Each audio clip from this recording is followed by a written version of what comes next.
Function కైనా order చేయండి 8919763872 www.sanatanjal.in. వెంకటేశాయ 2026 ఆంగ్ల సంవత్సరానికి మరియు శ్రీ పరాభవనామ సంవత్సరానికి ఉగాది శుభాకాంక్షలతో ఆంగ్ల సంవత్సరాది శుభాకాంక్షలతో సంవత్సర ఫలితాన్ని విశ్లేషించే ప్రయత్నము ప్రారంభం చేస్తా ఉన్నాను.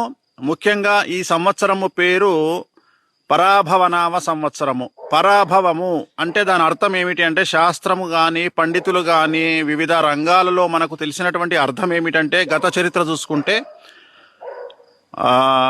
భయంకరమైన అవమానముతో కూడిన ఓటమి అని శాస్త్ర ప్రామాణికము.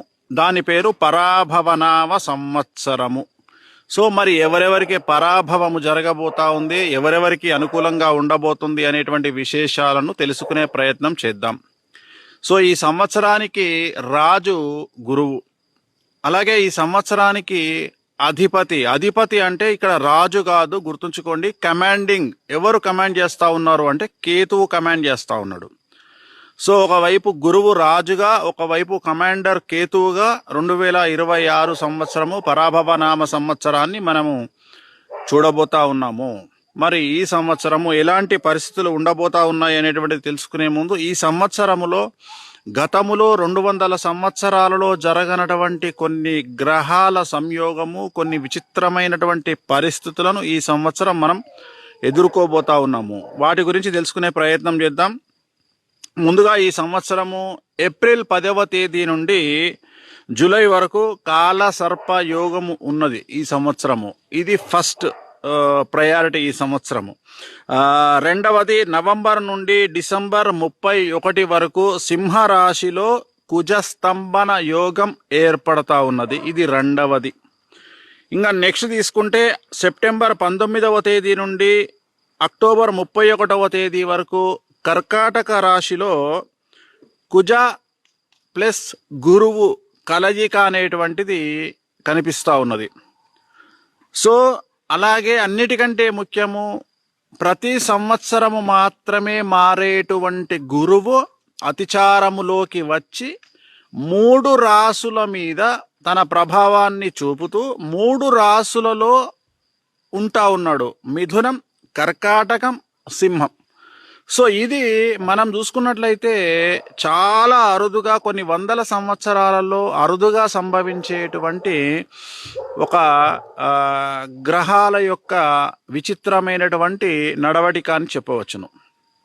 సో ఇప్పుడు నేను చెప్పినటువంటి అన్నీ కూడా ఈ సంవత్సరాన్ని ప్రభావితం చేయబోతా ఉన్నాయి. మరి ఏ విధంగా చేయబోతా ఉన్నాయి? సో ఈ గురువు అతిచారం ఏం చేస్తూ ఉంది, ఇప్పుడు నేను చెప్పినటువంటి కాలసర్ప యోగం ఏం చేస్తూ ఉంది, అలాగే గురువు కుజుడు కలయిక ఎలాంటి ఫలితాలకు దారితీయబోతా ఉంది. సో ఇవన్నీ కూడా మనం ఒకసారి గమనించినట్లయితే ఈ సంవత్సరానికి సంబంధించిన గ్రహచారము, గ్రహాల కాంబినేషను, సంచలనాలకు మారుపేరుగా ఉండేటువంటి అవకాశం ఉంది. ఈ సంవత్సరం ముఖ్యంగా ప్రజలలో ఆందోళన చాలా అధికంగా ఉండబోతా ఉంది. This is first. ఎందుకంటే గురువు కమాండ్ చేసేది గట్టిని. గట్ అంటే మొత్తం గొంతు నుండి బొడ్డు వరకు వచ్చేటువంటి ఏదైతే ఇది ఉందో దీన్ని గట్ అంటాం మనం. సో దీన్ని కమాండ్ చేసేది గురువు. It is called anxiety disorder. So ఎవరికైతే ఎక్కువగా మానసికమైనటువంటి రిలీజ్లు ఉంటాయో, ఎక్కువగా వైబ్రేట్ అవుతాయో, వాళ్ళు యాంగ్జైటీ డిజార్డర్కు లోనవుతారు. మామూలుగా అయితే వేరే దేశాలలో ప్రతి చిన్న విషయానికి సైకియాట్రిక్ దగ్గరికి వెళ్తారు. బట్ మన దగ్గర దీన్ని యాంగ్జైటీ డిజార్డర్ అంటాం. It is caused neuro problem, నరాల సంబంధిత ప్రాబ్లం వల్ల, ఎక్కువగా ఆలోచించడం వల్ల వచ్చేటువంటిది. అలాగే ఈ సంవత్సరము స్లీప్ యాప్నియా ప్రాబ్లం ఎక్కువగా ఉండబోతా ఉంది జనాల్లో. అంటే నిద్ర లేమి అనేటువంటిది చాలా తీవ్రంగా ఉండబోతా ఉంది. అలాగే ఈ సంవత్సరము వివాహేతర సంబంధాలు చాలా ఎక్కువగా ఉంటాయి ఈ సంవత్సరం, గుర్తుంచుకోవాల్సింది. సో అలాగే ఈ సంవత్సరము ఆడపిల్లలకు ఆదాయం చాలా ఎక్కువగా ఉంటుంది. ఆదాయం ఎలా వస్తుంది అనేది పక్కన పెడితే ఆ క్వశ్చన్ మనం అడగకుండా, మాట్లాడకుండా ఉండి ఓన్లీ అమ్మాయిల విషయాన్ని తీసుకుంటే ఆదాయం అనేది చాలా ఎక్కువగా ఉంటుంది. అలాగే ఈ సంవత్సరము ఇప్పుడు నేను చెప్పినట్లుగా ముఖ్యంగా ఆడవారి చేతిలో మరణించే మగవారి సంఖ్య ఈ సంవత్సరం ఎక్కువగా ఉంటుంది. గత సంవత్సరం నేను చెబితే చాలా మంది నవ్వినారు. ఆడవారు కూడా క్రైమ్ రేట్లో మగవాళ్లను మించిపోతారు అని చెప్పిన దానికి చాలా మంది చాలా విధాలుగా కామెంట్ చేసినారు. ఈ సంవత్సరం దాని తీవ్రత 100% పెరుగుతుంది. అంటే ఆడవారి చేతిలో మరణించే మగవారి సంఖ్య విపరీతంగా ఉంటుంది. అలాగే ముఖ్యంగా మానవ సంబంధాలు పూర్తిగా డబ్బు చుట్టూ తిరిగేటువంటిది ఈ సంవత్సరం ఉంటుంది. అంటే ఉదాహరణ, సోషల్ మీడియాకు వచ్చినా, ఏ మీడియాకు వచ్చినా టీఆర్పీ రేటింగ్ల కోసము, లేదా వ్యూవర్షిప్స్ కోసము, లేదా ఒక 2 లక్షలో 3 లక్షలో మంది చూస్తే కనీసం ఒక 6,000 రూపాయలు వస్తాయనే ఆశతో జనాల మీద బట్ట కాల్చి మీదేసేవాళ్ళు, లేదా జనాల మీద బురద జల్లేవాళ్ళు ఈ సంవత్సరం చాలా ఎక్కువగా ఉంటారు. అలాగే ఈ సంవత్సరము మెయిన్ స్ట్రీమ్ మీడియాకు సంబంధించి కానీ, లేదా సోషల్ మీడియాకు సంబంధించి కానీ, యూట్యూబర్స్కు సంబంధించి కానీ చాలామంది వ్యక్తిగతమైన జర్నలిస్టులు అవ్వచ్చు, జర్నలిస్టుల పేరుతో మాట్లాడే విశ్లేషకులు అవ్వచ్చు, అలాగే మెయిన్ స్ట్రీమ్ మీడియాకు సంబంధించిన జర్నలిస్టులు అవ్వచ్చు, లేదా ఆ ఛానల్స్కు సంబంధించిన యజమానులు అవ్వచ్చు, వీళ్ళందరూ జైలు పాలయ్యే, చాలా వరకు జైలు జీవితం గడిపే అవకాశాలు కనిపిస్తూ ఉన్నాయి. సో ఒక మానిటరింగ్ వ్యవస్థ అనేటువంటిది వీటి మీద కేంద్ర ప్రభుత్వం తీసుకొచ్చేటువంటి అవకాశం ఈ సంవత్సరం గోచరిస్తూ ఉంది. కాబట్టి ఎలా పడితే అలా మాట్లాడకుండా ఉంటే మంచిది. అలాగే ఈ సంవత్సరము గురువు విచిత్రంగా బిహేవ్ చేస్తూ ఉన్నాడు, అతిచారంలోకి వెళ్తూ ఉన్నాడు. ఉన్నవాడికి ఒక రకంగా, లేనివాడికి ఒక రకంగా సమస్యలు ఏర్పడే అవకాశం ఉంది. ఉదాహరణ, ఒకే ఒక బూతు మాట బాగా హై లెవెల్లో ఉండే పర్సన్ మాట్లాడితే ఎలాంటి సమస్యలు రావు. కానీ అదే బూతు మాట లేనివాడు మాట్లాడితే ఇమ్మీడియట్గా యాక్షన్స్ తీసుకునే అవకాశం ఉంటుంది.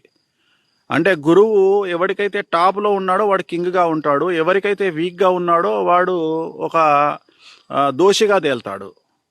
అంటే ఒకే మాట, ఉదాహరణ, ఒక దేవుణ్ణి ఇద్దరు మనుషులు తిట్టారనుకుందాం. ఒక వ్యక్తి బాగా డబ్బు ఉన్నోడు, పలుకుబడి ఉన్నాడు అనుకుందాం, ఒక వ్యక్తి అడుక్కునేవాడో లేదా ఒక సామాన్యమైన మనిషి అనుకుందాం. ఆ గొప్ప వ్యక్తి దగ్గరికి ఎవరు ఊరు, కానీ ఈ సామాన్యమైన మనిషి మీద మాత్రం అందరూ దాడి చేసే ప్రయత్నం చేస్తారు. చాలా విచిత్రమైనటువంటి రిజల్ట్స్ను మనము 2026లో చూడబోతా ఉన్నాం. అలాగే ఈ సంవత్సరము మనము గురువు వల్ల బ్రతికేటువంటి వారు, అంటే పిఆర్, ఎవరికైతే పబ్లిక్ రిలేషన్తో అలాగే వశీకరణంతో సంబంధం ఉంటుందో, అంటే ఉదాహరణ సెలబ్రిటీస్ అవ్వచ్చు, సినిమా ఇండస్ట్రీ వాళ్ళు అవ్వచ్చు, రాజకీయ నాయకులు అవ్వచ్చు, ఎంటర్ప్రెన్యూర్ అవ్వచ్చు, వ్యాపార సంబంధాలు నిర్వహించే వాళ్ళు అవ్వచ్చు, ఫ్యాక్టరీ ఓనర్స్ అవ్వచ్చు, వీళ్ళందరికీ ఈ సంవత్సరం సమస్యలు ఉండబోతా ఉన్నాయి. ఈ సంవత్సరము చాలా వరకు 100కు 90% మంది ఏదో ఒక రకమైన సమస్యను ఎదుర్కోబోతా ఉన్నారు.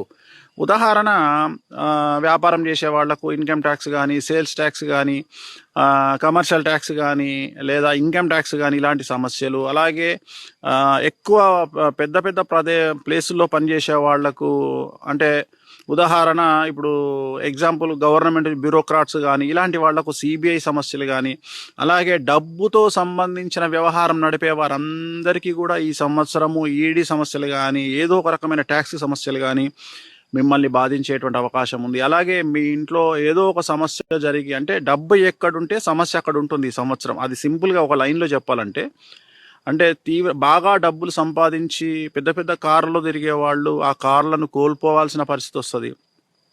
It is related to some రాశి. అంటే ఎవరికి పడితే వాళ్ళకి జరుగుతుంది, అందరికీ జరగదు. ఉదాహరణ, ఒక తులారాశి, ఒక మీన రాశి, ఒక మేష రాశి, ఒక కర్కాటక రాశి, ఒక సింహ రాశి, ఒక తులారాశి. సో ఇలాంటి వాళ్లకు, ఎవరైతే డబ్బుతో ఉంటారో వాళ్లకు ఈ సమస్యలు ఏర్పడే అవకాశం కనిపిస్తూ ఉంది. సో వాళ్ళు జాగ్రత్తగా ఉండాల్సినటువంటి అవసరం ఉంటుంది.